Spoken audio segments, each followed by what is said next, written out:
सुप्रभात विद्यार्थियों, आज हम पढ़ेंगे भाषा और व्याकरण। तो आइए शुरू करते हैं। भाषा किसे कहते हैं? भाषा वह साधन है जिसके द्वारा मनुष्य अपने विचार बोलकर या लिखकर दूसरों तक पहुंचाता है और दूसरों के विचार सुनकर अथवा पढ़कर समझता है। कह सकते हैं विचारों के आदान प्रदान के साधन को हम भाषा कहते हैं। जैसे समाचार आप देखते हो या अध्यापक पढ़ाते हैं तो उसको देखते हो, भाषा का ही रूप है। या कुछ लिखते हैं पत्र वगैरह तो वो भी भाषा का रूप है। जैसे ईमेल वगैरह करते हैं तो वो भी भाषा का ही रूप है। ठीक, तो आइए भाषा के रूप के बारे में जानने से पहले हम समझते हैं कि भाषा का विकास कैसे हुआ। भाषा केवल मनुष्य बोल सकता है। प्राचीन काल में जब भाषा नहीं थी तो मनुष्य कैसे बोलता था? संकेतों के माध्यम से अपनी बात दूसरों को समझाता था। धीरे धीरे अपने विचार को प्रकट करने के लिए पत्थरों चट्टानों पर कुछ संकेत या चिन्ह बनाने आरंभ कर दिए। ठीक है, देखिए कोई पक्षी या जानवर भाषा नहीं बोल सकता है। उसकी भाषा को हम लोग समझ नहीं सकते हैं ना, वो तो एक ध्वनि निकालता है। ठीक है, तो केवल मनुष्य ही भाषा बोल सकता है। समझ गए आप लोग? कौन बोल सकता है? केवल मनुष्य ही भाषा बोल सकता है। तो चलिए देखते हैं भाषा के रूप। भाषा के दो रूप हैं, मौखिक भाषा और दूसरा है लिखित भाषा। ठीक है, तो पहले समझते हैं मौखिक भाषा किसे कहते हैं। मौखिक भाषा मौखिक भाषा का वह रूप जिसे हम मुंह से बोलते हैं और कानों से सुनकर समझते हैं, उसे मौखिक भाषा कहते हैं।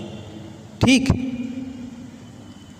जैसे बातचीत, भाषण देना, कहानी सुनाना, ये सब क्या है? भाषा के मौखिक रूप हैं। अब लिखित भाषा का वह रूप जिसे लिखकर प्रकट किया जाए और पढ़कर समझा जाए, उसे लिखित भाषा कहते हैं। ठीक है, कैसे? जैसे पत्र लेखन, समाचार पत्र, पुस्तक पढ़ना। ठीक है, अब भारतीय तथा विदेशी भाषाएं देखेंगे। राज्य दिया गया है और उनकी भाषा दी गई है। तो चलिए हम लोग देखते हैं किस राज्य में कौन सी भाषा बोली जाती है। कश्मीर में कश्मीरी, पंजाब में पंजाबी, गुजरात में गुजराती, बंगाल में बांग्ला, आंध्र प्रदेश में तेलुगु, उड़ीसा में उड़िया, महाराष्ट्र में मराठी। अब देखेंगे देश और भाषा।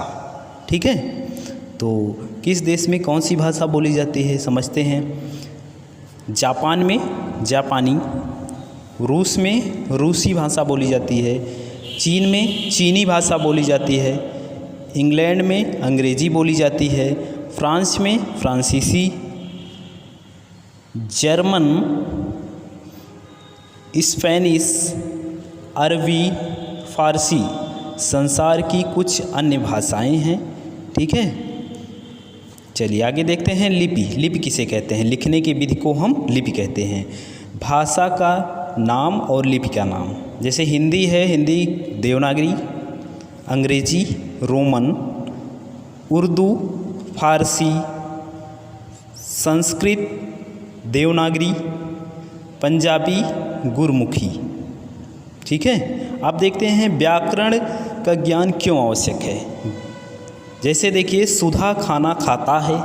सुधा क्या है? स्त्रीलिंग है ना, खाना खाता है। इसमें खाता है क्रिया शुद्ध है। सुधा खाना खाती है होना चाहिए। क्या होना चाहिए? सुधा खाना खाती है। किसी भाषा को शुद्ध बोलने, पढ़ने तथा लिखने के नियमों का ज्ञान हमें